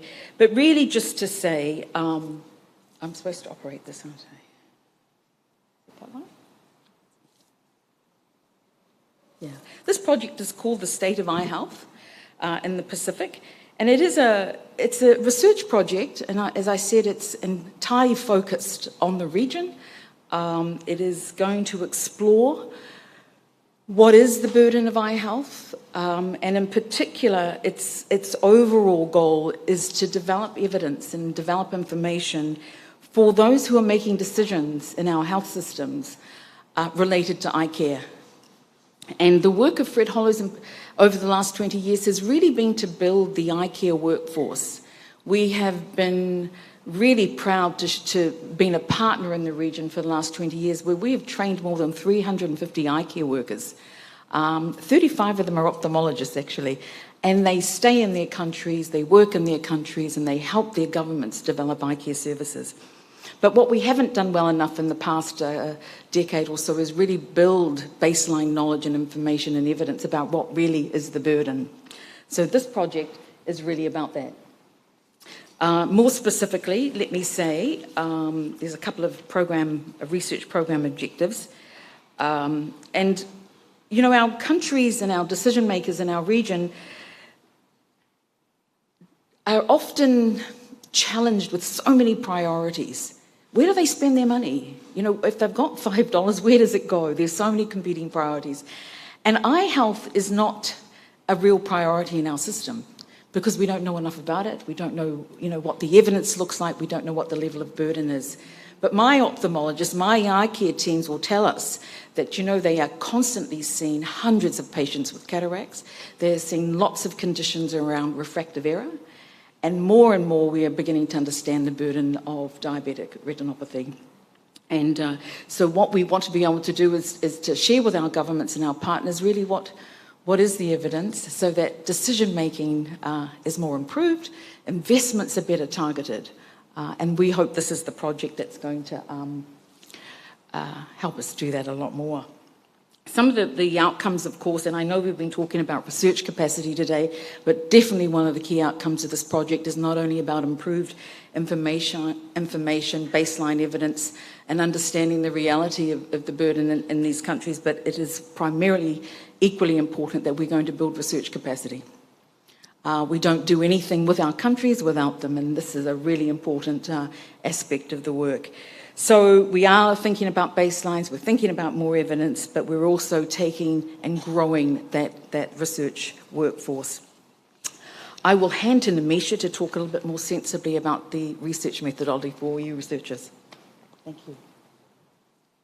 Great. Thank you, Audrey. Kia ora koutou. I'm Nimisha. I'm Information and Research Advisor at the Fred Hollows Foundation. So as Audrey has mentioned, I'll give a bit more detail as to how exactly we will be delivering the program. So the program is split into 3 main phases, starting in 2023, this year, and completing in 2027. So the first phase, a situational analysis, seeks to understand what is the current eye health situation across the Pacific. This includes understanding prevalence and causes of vision impairment and blindness, as well as understanding the functionality, capacity, and performance of eye health systems across the region. And then we'll use this information to advocate and lobby to Pacific decision makers and governments on the importance of including eye health and health system strengthening efforts. Then this leads to the second phase, which focuses on gathering the evidence required to create eye health plans and policies to achieve integrated people-centered eye care. and then to also understand what are the local and contextual priorities of our Pacific partners in eye health system strengthening. And then finally, this leads to the final phase, which is focused on creating an action plan and providing recommendations to Pacific decision makers on how to achieve universal health coverage for eye care. And it's very important for us that in each phase and each activity we conduct, our Pacific partners and our Pacific eye care clinicians are involved in every activity. And specifically, each phase will be guided by local leadership and country priorities, strengthen local capabilities, voice, and agency, and consider the impacts of blindness and vision impairment on disadvantaged and marginalized communities. Then, to give a bit more detail on our first phase and the studies we'll be conducting in this.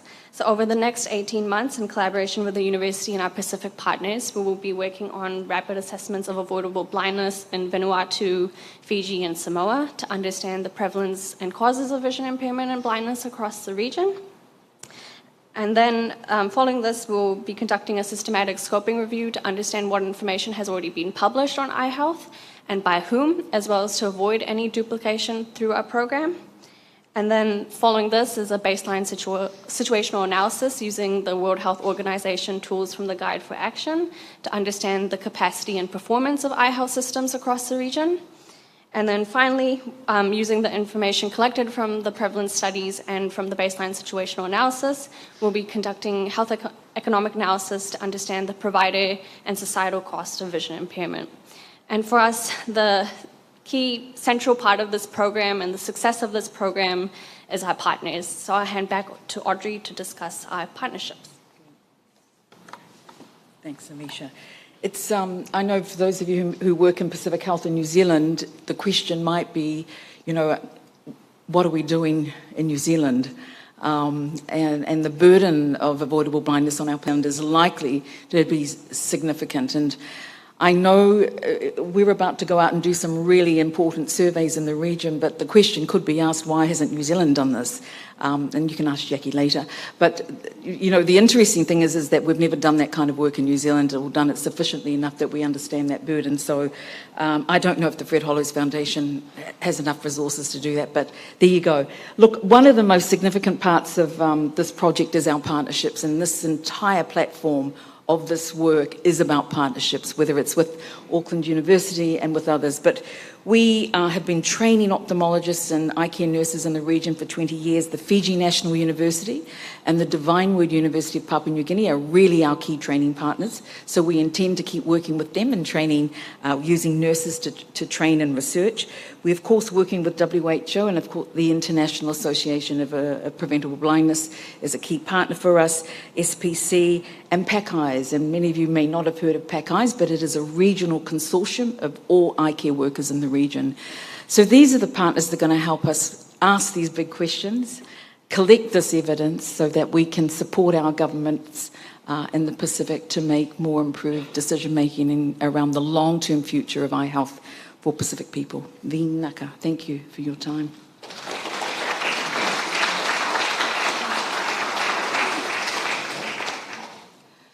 Vinaka Vakalevu. Now to our final speaker. I'd like to introduce to you Dr. Judith McCool, who's an associate professor, is head of School of Population Health at the Auckland University and co-director of the Potoko Ora Akiwa Centre for Pacific and Global Health. Judith brings experience in global health, including a special and specific interest in teaching and decolonising global health systems. Pasi mai ke lata mo Dr. Judith McCool.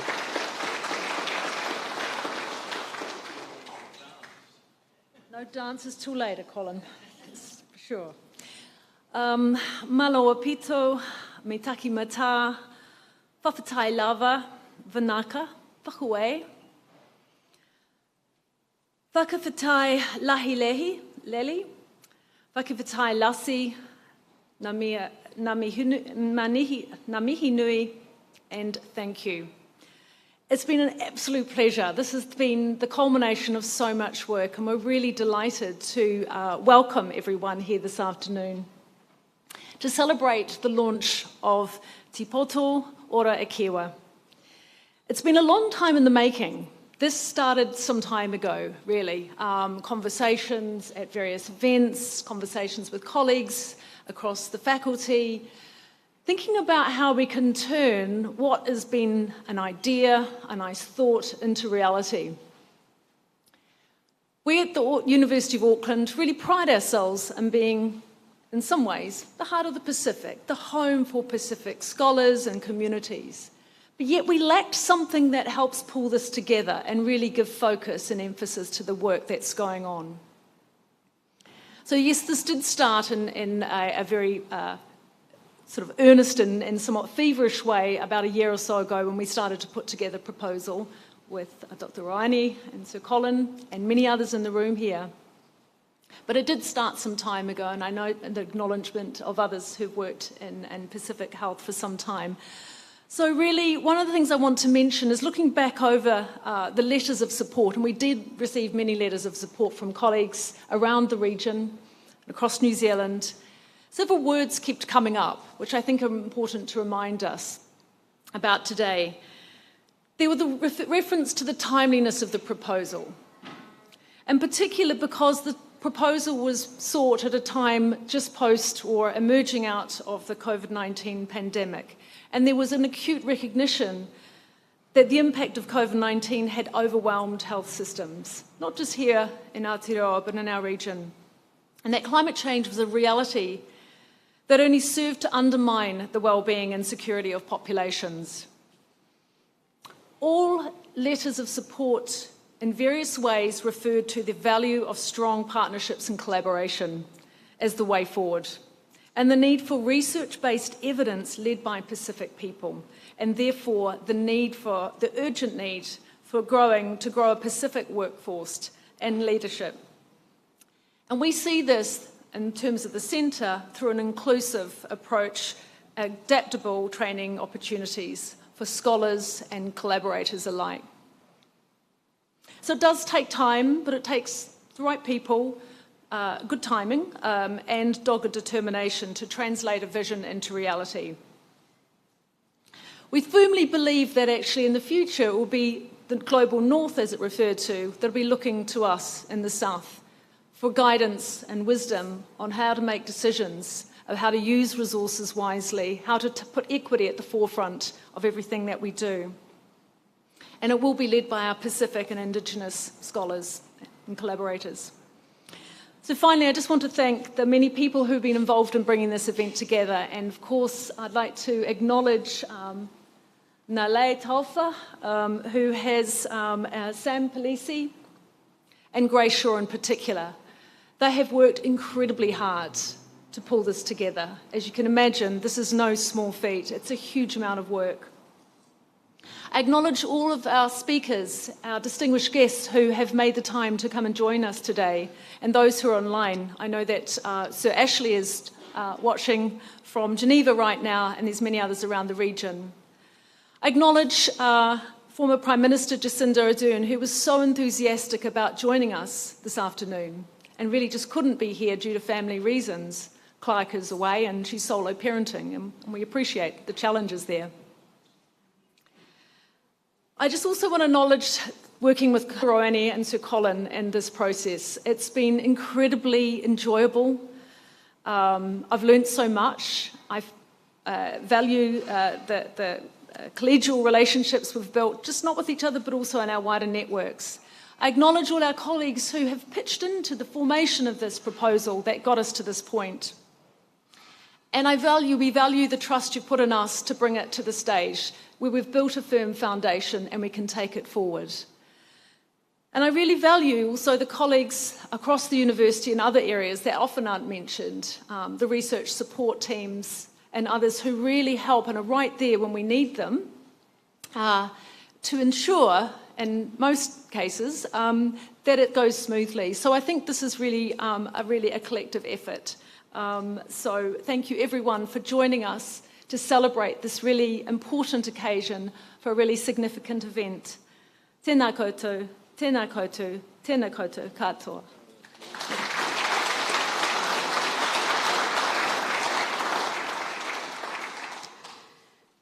Thank you, Dr. Judith McCall. Okay, so we have come to the final performance. So the school that you're going to see the performance is Favona Primary School. This school is the very first bilingual unit school in the world.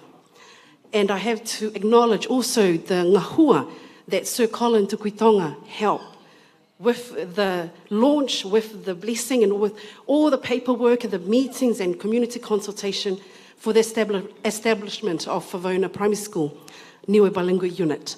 So the name of the unit is called Manakolahi Mokoina Ke He Wangahau Niue.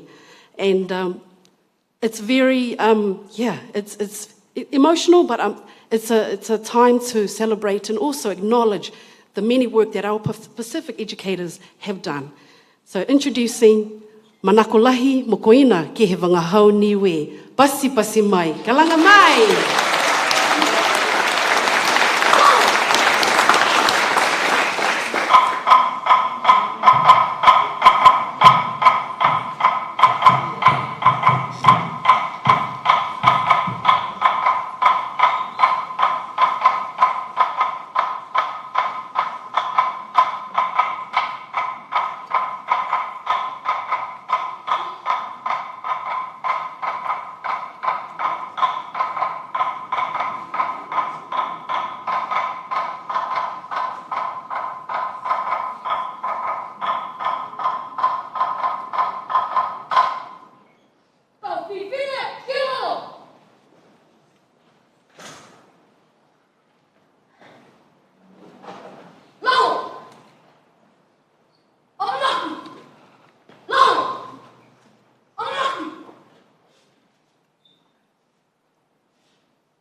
Well done. I just want to also acknowledge my staff, Derek, Sheila, Joy, Elder Sadaraka, and also our matua for Malama, for all the work that they do. And again, the best, the only newer bilingual unit in the world, and the one and only. But we are looking at opening up a new one, but please, we want to grow the Wangahau Niue because UNESCO has identified it as an endangered language. So, kai whakauelahi mahaki, hai au lilifu ke tuku atu, wina atu ke he hatautolu a vika matua whakawhikau Reverend Inga sia mokole ke hake mai ke pāmu whakau si hatautolu a taonanga nei ke he liongi, pia foki, ma lilifu Sir Colin ke whakamuina foki domina kai, po ke hahewi mai, so I just want to invite our Reverend Inga Mokole to come and bless the food and also to end our launch of Te Pautoko Ora Akiwa. Whakawe. Monu, Center for Pacific and Global Health. Hosha! Tukwesora, Moiho. Monu, tukwesora, Moitotor. Kitu ea. May the peace of God, which passes all understanding, keep your hearts and minds in the knowledge and the love of God. In the name of the Father, and of the Son, and of the Holy Spirit. Lord, we're just about to partake with our food this afternoon. May you bless those who prepared, and may you bless our evening, and may you bless our journey forward. In your holy name we pray. Amen. May you enjoy your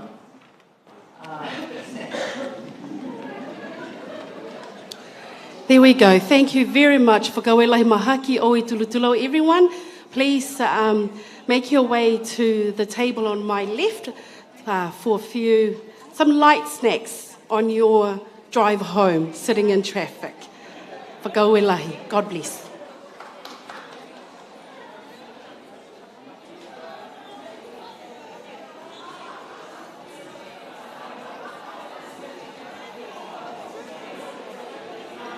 Just a friendly reminder, please, no food, no menakai allowed on the white tiles outside. Just on the far left, please. Thank you.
we actually mapped out. We only need like 4 or 5 days to do one. That's not a box. And I just start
Oh, I'm on the run. The highway is my own. Hey! Guess what? Here. Oh, no. Hey, what's cool? It's your boy King Sam. Cookie vibes. Hey, swap. Hey! I like to settle now, but they won't let me. Oh, I'm on the run. The highway is my own. Yeah, but I sing down every corner. There is always one more city. Said I'm a fugitive. It must be a rolling stone. But I sing it again. I say down every corner. There is always one more city.